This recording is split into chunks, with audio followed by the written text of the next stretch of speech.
আল্লাহ সুবহানাহু ওয়া তাআলা পবিত্র কালামুল্লাহ শরীফের ভিতরে জানায় দেয়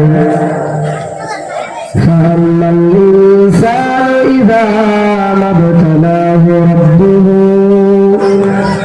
ফাআকরামাহু ওয়া না'আমাহু ফায়াকুলু রাব্বি আকরামান ওয়া আম্মা ইযা মাবতালাহু ফাকাদারা আলাইহি রিজকাহু فيقول ربي أهانن আল্লাহ রাব্বুল আলামিন পবিত্র কালামুল্লাহ শরীফের ভিতরে জানা দেয় মানুষকে যখন তার রব ইজ্জত দেয়, সম্মান দেয়, পদবি দেয়, যখন তাকে ক্ষমতার মসনদে বসা দেয়, টাকা পয়সার মালিক বানায় দেয়, পরীক্ষা করার জন্য, কি করার জন্য? আল্লাহ তাআলা বলেন মানুষকে আমি যখন পরীক্ষা করার জন্য পদবি দেই, ক্ষমতার মালিক বানায় দেই, ইজ্জত দেই, সম্মান দেই, ক্ষমতার মসনদে বসায় দেই, বান্দা নামাজ পড়ুক বা না পড়ুক, রোজা রাখুক বা না রাখুক, সে মানুষের কাছে বলে বেড়াই আমার রব আমাকে ইজ্জত, আমাকে আমার রব আমাকে সম্মান করে, আমাকে ভালোবাসে, মহাব্বত করে, সে মানুষের কাছে বলে বেড়াই ফায়াকুলু রাব্বি আকরামান। সে নামাজ না পড়লেও, রোজা না রাখলেও, সে মানুষের কাছে বলে বেড়ায় আমার রব আমাকে ইজ্জত করে, সম্মান করে, ভালোবেসে আমাকে ক্ষমতা দিয়েছে, টাকা পয়সার মালিক বানায় দিয়েছে। কিন্তু আল্লাহ তাআলা বলে আমি বান্দাকে ধন সম্পদ ইজ্জত সম্মান দেই পরীক্ষা করার জন্য। বান্দা এটাকে পরীক্ষা না মনে করে সে মানুষের কাছে বলে আমার রব আমাকে ভালোবেসে মহাব্বত করে দিয়েছে।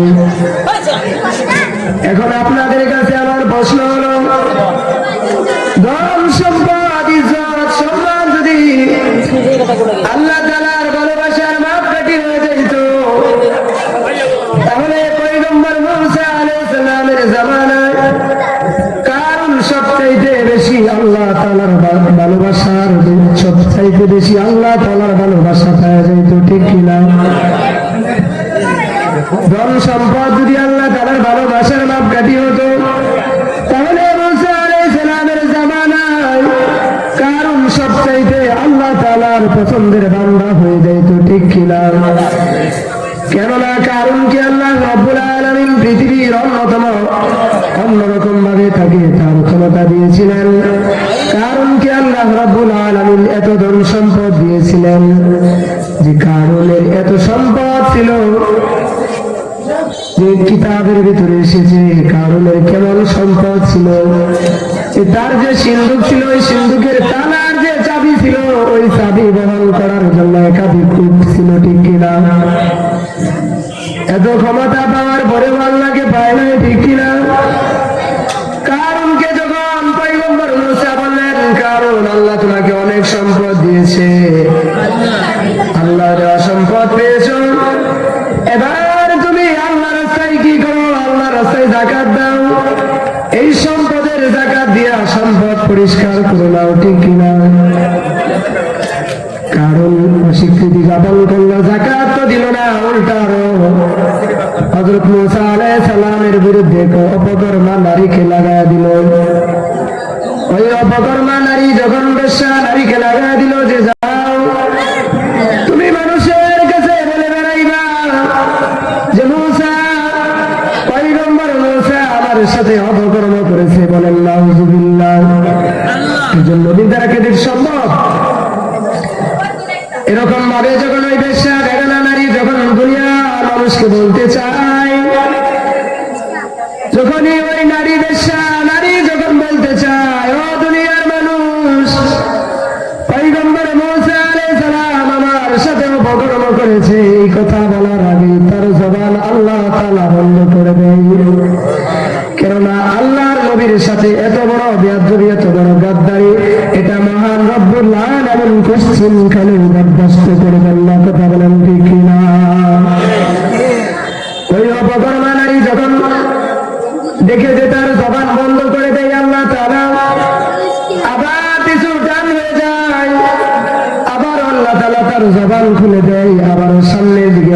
অগ্রসর হতে চাই। আবারও বলতে চাই, আবারও আল্লাহ তাআলা তার জবানকে বন্ধ করে দেয়। এরকম ভাবে বারবার যখন বলার ট্রাই করে, 3 বার ট্রাই করার পরে দেখে না না, এটা কোনো দুনিয়ার সাধারণ মানুষ না, এটা হচ্ছে একমাত্র আল্লাহ তাআলার নবী পয়গম্বর মুসা আলাইহিস সালাম। ওই বেশ্যা নারী যখন বুঝতে পারলো না না, ইনি আসলে সত্যিকার অর্থে আল্লাহর নবী, তখন সে বাদ দিয়ে দিল। এরকম ভাবে যখন কারণ দেখে কোনো দিক দিয়ে মুসার সাথে পারে না, বারবার এরকম ভাবে পয়গম্বর মুসা তার বিরুদ্ধে এরকম ভাবে লেগে যাওয়ার পর তারপরেও তো তিনি একজন মানুষ, ঠিক কিনা? সর্বশেষ পয়গম্বর মুসা আলাইহিস সালাম আল্লাহর কাছে যায়, নালিশ দেয়, আল্লাহ এই কারণকে তুমি ধ্বংস করে দাও, এই কারণকে তুমি মাটির সঙ্গে মিশিয়ে দাও। আল্লাহ নবী যখন এই দোয়া করলেন আল্লাহর কাছে, সঙ্গে সঙ্গে আল্লাহ তাআলা দোয়াকে কবুল করে নিলেন। কেননা নবীরা হচ্ছে মুস্তাজাবুদ দাওয়া, ঠিক কিনা? আল্লাহ তাআলা দোয়াকে কবুল করে নিলেন। সঙ্গে সঙ্গে কারণ সহ তার সম্পদ সহ মাটির নিচে ভাবতে শুরু করল। কারণ সহ তার সম্পদ সহ মাটির নিচ দিয়ে ভাবতে থাকলো। কারণ যখন দেখলো যে হাঁটু পর্যন্ত কেড়েছে, মনে করেছে যে কোনো কৌশলের মাধ্যমে উঠে পড়বে, দেখে না না, কোনো কৌশল কাম হয় না। এরকম ভাবে আস্তে আস্তে মাটির নিচ দিয়ে ডাবতেছে। যখন দেখে যে আইন্দাল গড়গড়া, যখন দেখে যে মৃত্যু গলা পর্যন্ত এসে গেছে, তখন মুসা আলাইহিস সালামকে ডেকে বলে, মুসা আমাকে বাঁচাও, আমার যত সহায় সম্পদ আছে, আমার যত ধন সম্পদ আছে, তুমি আর তোমার আল্লাহ, তুমি আর তোমার মাওলা ভাগ করে নিয়ে যাও, তারপরেও আমাকে বাঁচাও। আল্লাহ কি সম্পদের অভাব? কিন্তু কি করলেন না, বাঁচতে পারলেন না। তাফসীরের ভিতরে এসেছে ওই কারণ কিয়ামত পর্যন্ত তার সম্পদ মাটির নিচে ডাবতে থাকবে। কেননা একজন পয়গম্বরের সাথে এত বড় গাদ্দারি, এটা আল্লাহ তাআলা কোশ্চিন কালে বরদাস্ত করতে পারে না। যেই কথাটা আমি বলতে চাইছিলাম, ধন সম্পদ আল্লাহর ভালোবাসার মাপকাঠি নয়, ঠিক কিনা? এই জন্য আল্লাহ তাআলা সম্পদ দিয়া পরীক্ষা নেই, বান্দা কি আমাকে ধন সম্পদ পাওয়ার পরে ভুলে যায় কিনা। আবার আল্লাহ রাব্বুল আলামিন পরের আয়াতের ভিতরে জানা দেয়, ওয়া আম্মা ইযা মাবতালাহু ফাকাদারা আলাইহি রিজকাহু ফায়াকুলু রাব্বি আহানান। আল্লাহ রাব্বুল আলামিন বলে, আবার আমি যখন বান্দাকে পরীক্ষা করার জন্য রিজিকের ভিতরে সংকীর্ণতা দিয়া দেই, অভাব অনটন দিয়া দেই, দুঃখ কষ্ট ক্লেশের ভিতরে বান্দাকে গঠিত করি, তখন বান্দা ওইটাকে পরীক্ষা না মনে করে সে মানুষের কাছে বলে বেড়ায়, ফায়াকুলু রাব্বি আহানান। সে মানুষের কাছে বলে বেড়ায়, সে মানুষের কাছে বলে বেড়ায়, আমার রব আমাকে অপমানিত করেছে, পদস্থ করেছে। বলেন নাউযুবিল্লাহ।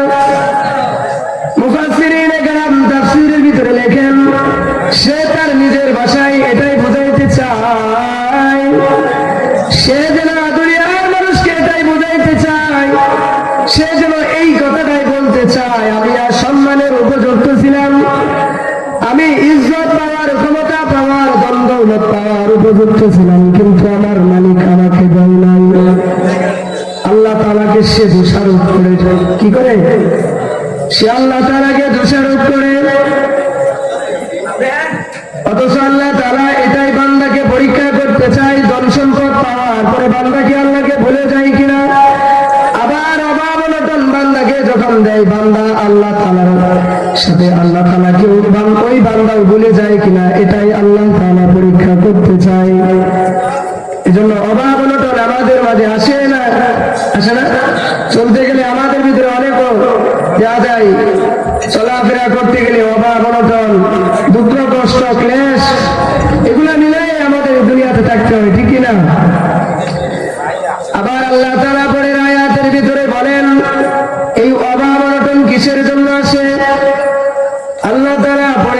আয়াতের ভিতরে পরিষ্কার ভাবে বলে দেয় কাল্লা। আল্লাহ তাআলা কি বলে? কাল্লা। না বোধক অনেক শব্দ আছে, যেরকম ভাবে না, এটার অর্থ না, কিন্তু আল্লাহ তাআলা এখানে বললেন কাল্লা, মানে কখনোই না, কোশ্চিন কালেও না। আল্লাহ তাআলা বলতে চাই কাল্লা, কখনোই না। বাল্লা তুকরিমুনাল ইয়াতীম, আল্লাহ তাআলা এটা বলতে চাই। আল্লাহ রাব্বুল আলামিন বলে, বান্দা তোমাদের যে রিজিকের ভিতরে সংকীর্ণতা আসে, এটার জন্য আমি দায়ী নই, এটার জন্য তোমরাই দায়ী। অতএব তোমরা, এখানে এই সূরার ভিতরে আল্লাহ তাআলা 4টা কারণ বর্ণনা করেছেন। যে আল্লাহ তাআলা সর্বপ্রথমে বলতে চাই বাল্লা তুকরিমুনাল ইয়াতীম, যে তোমরা এতিমকে সম্মান করো না। এখন বলতে পারেন এতিম তো ছোট, এতিমকে সম্মান করবো কিভাবে? প্রশ্ন আসে না? মুফাসসিরিনে কেরাম বলেন, এতিমের যথার্থ হক আদায় করা মানে এতিমকে সম্মান করা। অথচ আমাদের সমাজের দিকে তাকাইলে দেখা যায় আজকে আমাদের সমাজের পরিস্থিতিটা এমন হয়েছে, এতিমের হক আদায় করবে তো দূরের কথা, এতিমের আরো হক না রাখাই ঠিক না, এমন জালেম বাংলার জমিনে আছে না নাই? এতিমের হক নরম পাইলেই দেখবেন তাকেই যায় ধরে, ঠিক কিনা?